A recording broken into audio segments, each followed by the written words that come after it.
Good evening, Lisa. Good evening, Andrew. What have you got there? I've got the horn. You've got what? I've got the shoe horn. Right. You've got trouble getting your shoe on? No. I'll give you the horn. Okay. Right, okay. Why have I got the horn, Lisa? Because we've just watched the first episode of Are You Being Served, Series 8. It's Captain Peacock It's on the Captain cover. Peacock, and it's Is It Catching? Yes. So, let's just do the genome stuff as we got a new season. It's 1981, so Yeah. there's been a bit of a gap. Yes. And we'll say about the gap in a minute. Yeah. But the 9th of April, which is the Thursday, Yeah. a lot of snooker on today. Okay. Steve Davis, John Virgo, John Spencer, Bill Werbanook. That's BBC Two, though, isn't it? No. Oh, that's BBC Two, sorry. Yeah, Yeah. so BBC, that's on BBC Two. In Search of William the Conqueror, Okay. Michael Wood. Mhm. And something about Wall Street Crash, Yeah. Royal Variety Performance. The Royal Variety Performance. Following their huge success at the 1980 Royal Variety Performance, this enormously talented group feature hit songs from the right, time okay. of the Wall Street crash to the present day. Okay. Ernest Maxin Oh, producing. right. Designer Bob Cove. Okay. Time Lash, I think. Oh, okay. And Man Alive at 9:30. This week, some of the nicest people I know have had VD. Basically, Man Nice. Alive visit the Clap Clinic. Nice. Followed by more snooker with Cliff Thorburn. So that's BBC Two. BBC One. Let's just see. Here we go. Open University closed down at 7:55. Then Yeah. 12:42. BBC That's One a starts really up weird again. time, 12:42, Yeah. with 3-minute regional news. Midday News, Weather, Michael Fish, Pebble Mill at 1, Donnie McLeod, Marion Foster, Bob Langley. Seesaw, King Rollo, Bric-a-Brac with Brian Can. Claire Rayner's Casebook. That's at 5. Another close down. Another close down, yeah. Perils of Penelope Pit Stop. Heidi. Blimey. Right. Heidi is home again and her grandfather is overjoyed to see her. I bet he's not. He's going to play. Herr Sessimon has sent a letter saying that Heidi has been sleepwalking, but grandfather knows that she has just been homesick for the mountains, for him, and for Peter. Goat boy Peter. Go, boy, please. That was episode 18, a few surprises. John Craven's news round, Blue Peter, Simon Groom, Sarah Green, Peter Duncan, Yeah. assistant editor Rennie Rye. Okay. News with Peter Woods. Quite surprised that Peter Woods is still going doing the news by Okay, yeah. 1981 because he was old. Like I remember him being old all the time. Nationwide and all that jazz. Tomorrow's World, Kieran Prendeville, Judith Han, Michael Rodden, Sue Ingle. Top of the Pops, Mike Reed. Yeah. Are You Being Served? A series of 7 programmes. Mister Humphries contracts a rare tropical disease, so the whole department has to be isolated. Directed by John Kilby, we should say that. And a few cast changes have to be dealt with. Sorry at 8:30. Episode 5 of 6. Obviously, Barbara Lott, William Moore, and Ronnie Corbett. Yeah. But you've also got Roy Holder. Yeah. Yeah. Always his best friend. Is his mate. He's John always in it. Leeson. Yeah. And Man at Cinema, Pat Gorman. Just done. 9 o'clock news, A Spy at Evening. Produced by Ron Craddock. Okay. Yeah. And Question Time Okay. at the Greenwood Theatre, South London, with Robin Day. Okay. Michael Heseltine, Roy Hattersley, Nigel Brokes, and Harriet Harman. Okay. And Kojak as well. But, as we said, it's 1981, Yes. and for the past couple of years, they haven't been able to do Are You Being Served in the UK. No. Not easily. No. As John Inman's been doing it down under. Did he do 2 series? 2 then? series of Gosh. it, yeah. Okay. Yeah, blimey. God, that one episode we saw was awful enough. Yeah, but yeah. I must have paid him a lot of money. But we start off with it all a bit empty. Yes. apart from one of the unknown lady assistants sort of dressing the set in the background, and Captain Peacock sort of hovering. Yes. But in comes Mr. Harmon. He got a load of wellies. He has. Yeah. And there's mention that Mr. Grossman's going to be starting today. Mrs. Slocum and Miss Brahms come in. Mrs. Slocum's purple stroke lilac, isn't she? And apparently they're phasing in shoes. Yes. Aren't they? Yeah. Because they were going to have a display of honeymoon nighties. Yes. But Mr. Harmon thinks that wouldn't have taken up much space anyway. No. You want to think about Mr. Harmon's honeymoon? Not really. Not really. No. But Mr. Grossman comes in with a pair of shoes in his hand, and this is Milo Sperber, isn't it? Who, unfortunately, this season, he only sort of is in 4 episodes, and then his replacement's only in 4 episodes. So nobody has a chance to really establish their character, do they? No. It really is just to fill the slot, really, isn't it? But he comes in with these shoes which he says should be £45, but to you they're £12.50. Yes. Because they're seconds. But Mrs. Slocum doesn't want him selling ladies' shoes. No, because they might look up their skirts. Yeah, because I don't think it's he would. basically what she says, isn't it? So. But does she know how to sell shoes? Yes. That's the question.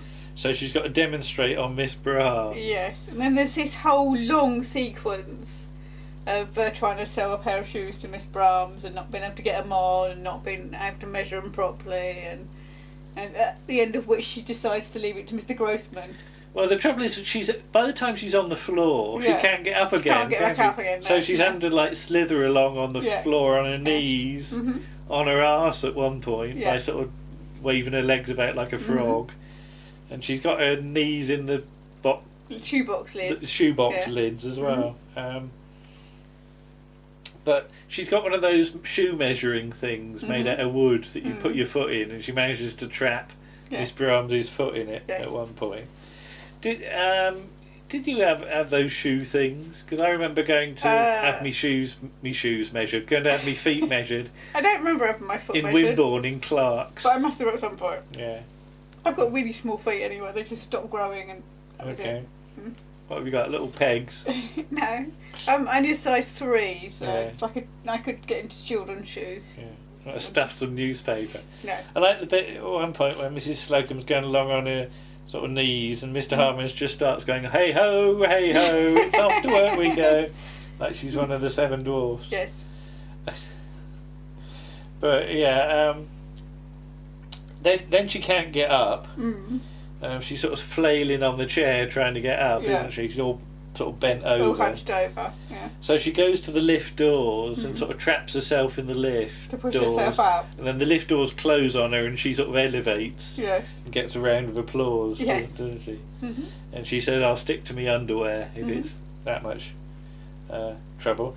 Enter Mr. Humphries wearing... Well, what is it? It looks like a big plastic bag, but it's not. Because it's got like shoulders. Yeah, it's like a black plastic...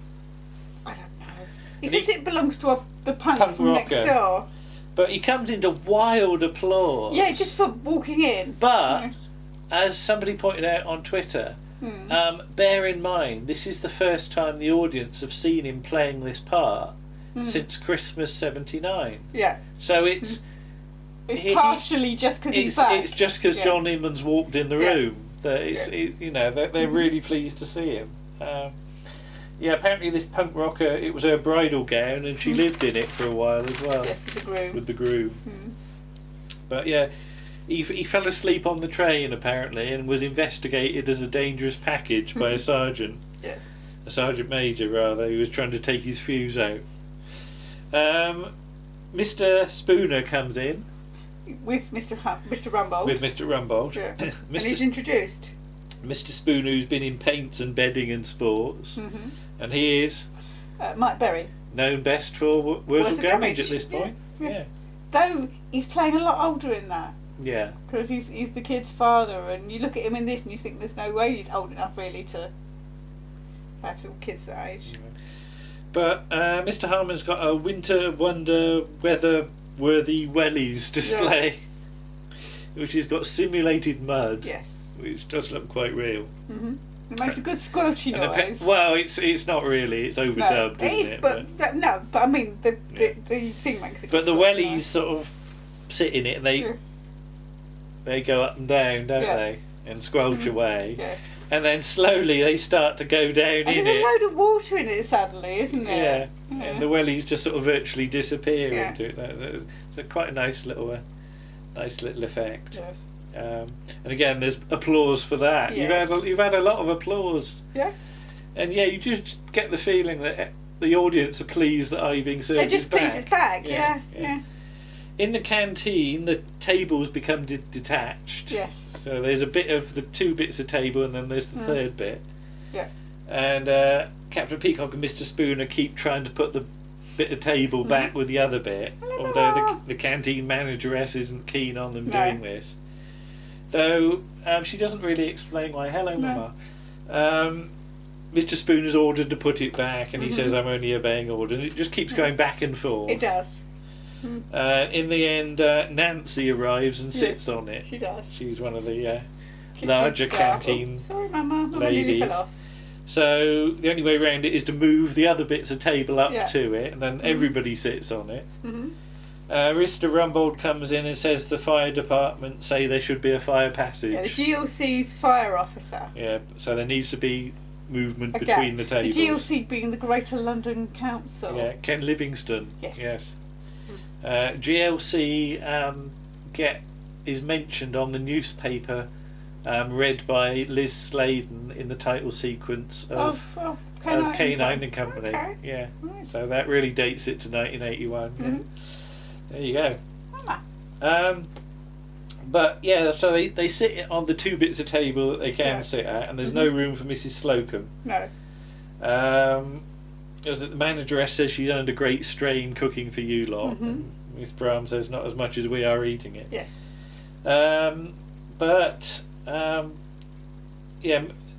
Somebody's got to be ostrich-sized. Yes. As Mrs. Slocum puts it. Mr. Spooner's got fish and chips, and he puts his vinegar on it. Yeah. And in the end, first of all, Mr. Grossman's going to be on it, isn't it? And then in the end, Mr. Spooner ends up on it. Yeah. And Mr. Humphries has got nowhere to sit, so he just sort of He sits cross-legged on the floor. Like he's at school. Yeah. He's not concerned about people talking, at least not about that. But yeah, they find room for a little one in the end. Yeah. Mama's fussing me. Demand from what man? Tax man. Oh, Mr. Humphries got a demand from the tax man. It's not to do with money, but whatever the demand is, he's not going to get it. No. Mr. Grossman's been sitting on his paper, and there's some talk about how people with training can read with their elbows and stuff, or indeed any part of their body. Oh, there she goes. So Mr. Spooner already fills in the role of being cheeky to Mrs. Slocum. Yes, he's basically filling the Mr. Lucas role, isn't he? Yeah. And then the news is that old Mr. Grace is coming in. Take over from young Mr. Grace. And of course, as we said, old Mr. Grace is mentioned from the very start. Yeah, it said that he doesn't get out much. No. Young Mr. Grace has been writing a book on ornithology, and he's going to spend more time on the nest. Yes. Yeah. Anyway, apparently a Rolls-Royce ambulance with blacked out windows. And 6 dancing girls turned up. So, in young Mr. Grace's, I presume it's his office, his nurse and Mr. Harmon are there. Well, his nurse, and then his nurse is there, and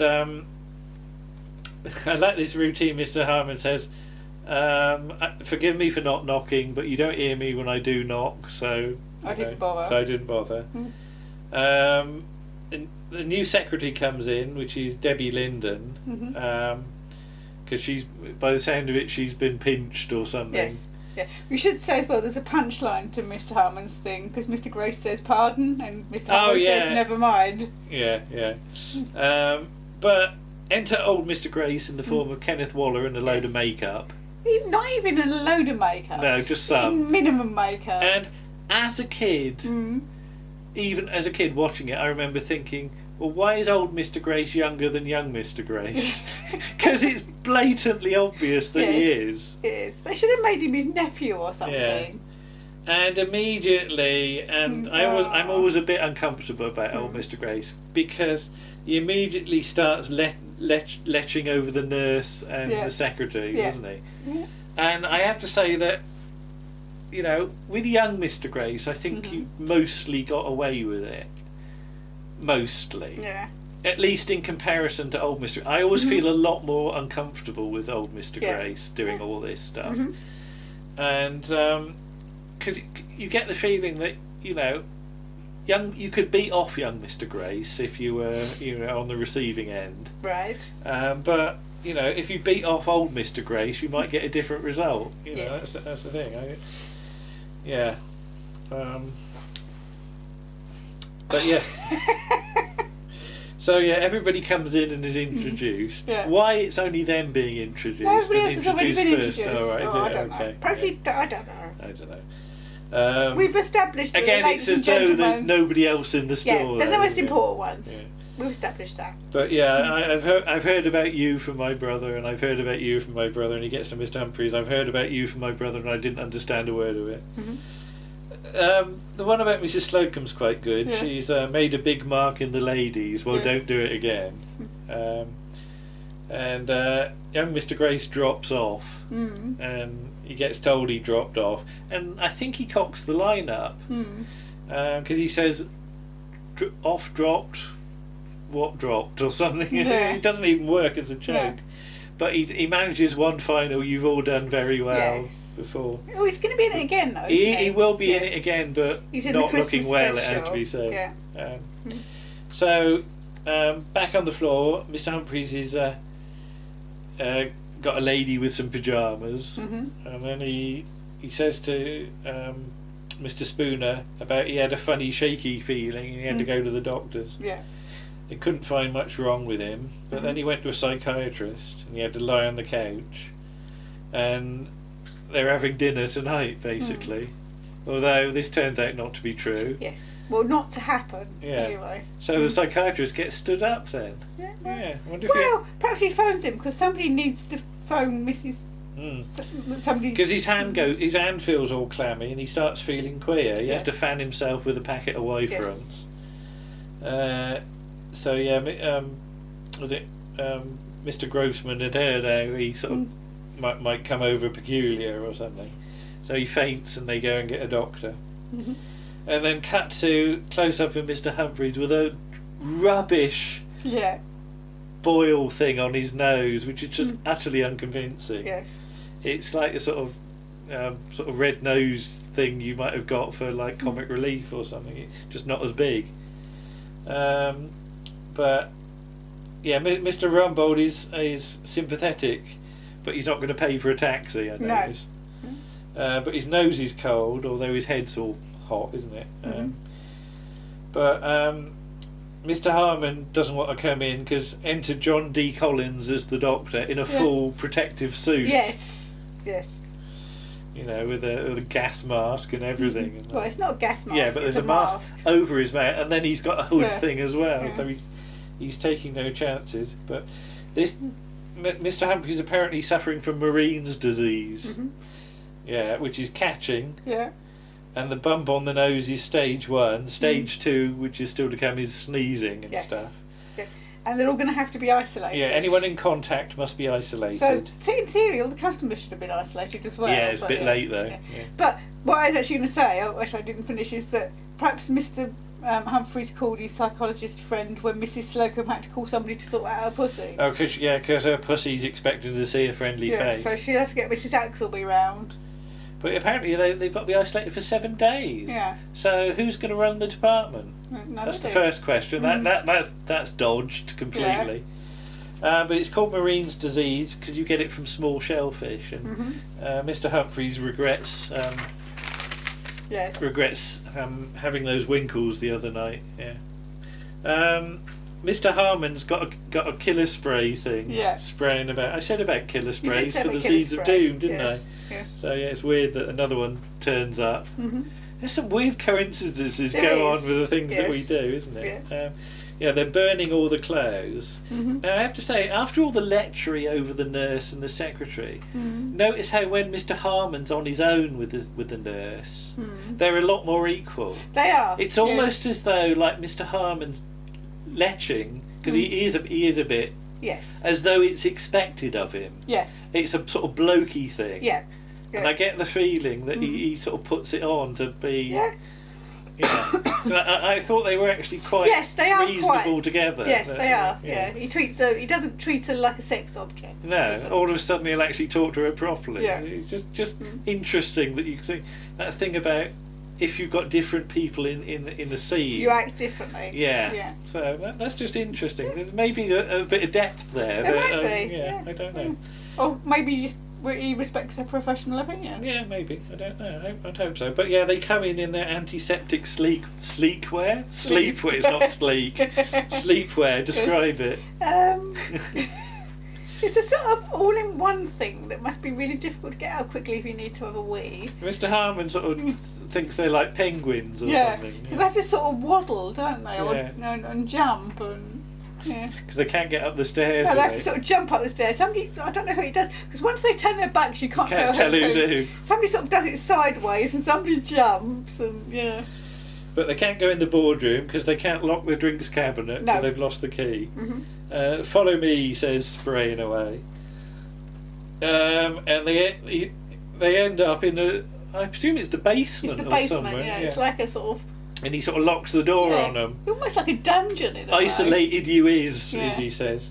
And they've got a king-size waterbed.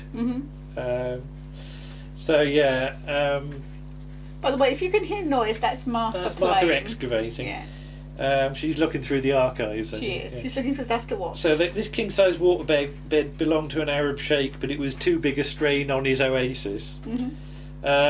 Cut briefly to old Mr. Grace, the nurse and the secretary having a sort of candlelit dinner. In the boardroom. Or his office. Well, you can't tell because the lights are so blooming low. It's just all lit by a candle, isn't it? So. Yeah, but old Mr. Grace is determined he's not going to get it, and at least the secretary. The secretary doesn't get a name, does she? No, point? She says amen to that. Amen to that or something. Yeah. Apparently they've been given chicken curry and prunes. Yes. And they're as quiet as can be expected. Nobody seemed. Mrs. Slocum and Miss Brahms aren't keen on sharing a bed with Mr. Spooner. So Mrs. Slocum doesn't mind Mr. Humphries. No. So. Martha, what are you doing? But so Mrs. Slocum, I don't know. I think she's finding missing episodes in the cupboard.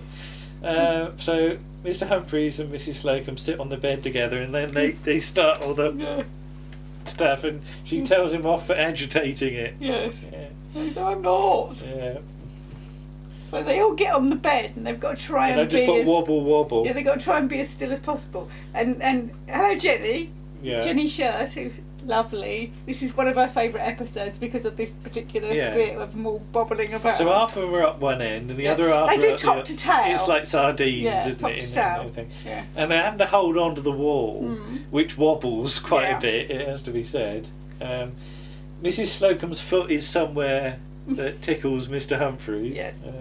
When she wiggles wiggles her toe, and he just sort of. Whoa! I noticed they haven't got any pillows. That would do my neck in. There's no room for pillows. There's no room for pillows. I'd get a stiff neck. Mrs. Slocum is feeling a bit seasick. Yeah. She has to take pills even when watching Triangle. Yeah. And Captain Pickle says, "Don't we all?" Yeah. But they lie still and breathe slowly, and then phase 2 comes on, which is achoo! Yeah. And then that's where you have been watching, as everybody starts jiggling about. And you said Mr. Humphries is jiggling himself. He's jiggling himself. Yeah, it's more obvious in that shot because he's sort of full length. he's having to move himself up and down like this. And it's a very silly ending. You can't say you don't get action in these movies. Can, yeah, action image exchange. Yeah. But I think the second half is probably stronger than the first half. Yes. The first half, you almost get the feeling the scenes are a bit too long. That stuff with all the shoes goes on a bit too long, I think. But the second half, I think you almost could have. You could have more of the second half in the first half. Yeah, you could have lopped off a bit. And frankly, old Mr. Grace... He serves no purpose. Serves no purpose at all in this episode. So, yeah, you didn't necessarily need to have had him at all. In it at all. You could have covered it in them later on. And I think by 1981, all these sort of rampant sexism is getting a little bit old hat, isn't it? Well, it's not so much his old hat. I think it is just... It's Giles. It is, yeah. I sort of... And there are bits coming up that I really do wince at, unfortunately. But there's one particular bit that we'll get to later. Tell me about it in a minute. I can't think which one you're talking about. I have mentioned it, obviously. Anyway, but all in all... I know which bit you're talking about. Given the number of things they've had to change in this episode... Yes, Trevor Bannister's gone. Alfie Bass has gone. Yeah. Obviously, I've forgotten his name. Oh, young Mr. Grace. Yeah. He's got... Because he's getting on. Yeah. So, there's a number of things they've had to do this episode just to keep the series going. Yeah. So, So, and some people might argue maybe they shouldn't have. But there's still some good stuff. I think there's still good stuff to come. I don't think as with any series there are ups and downs. But I think that 8, 9, and 10 have still got some decent stuff in there. And one of my absolute favourite episodes comes from series 10, as you will know if you've heard the podcast. Anyway, so more to look forward to, I think. Yes. So there we go. Mm-hmm. Bye-bye. Bye.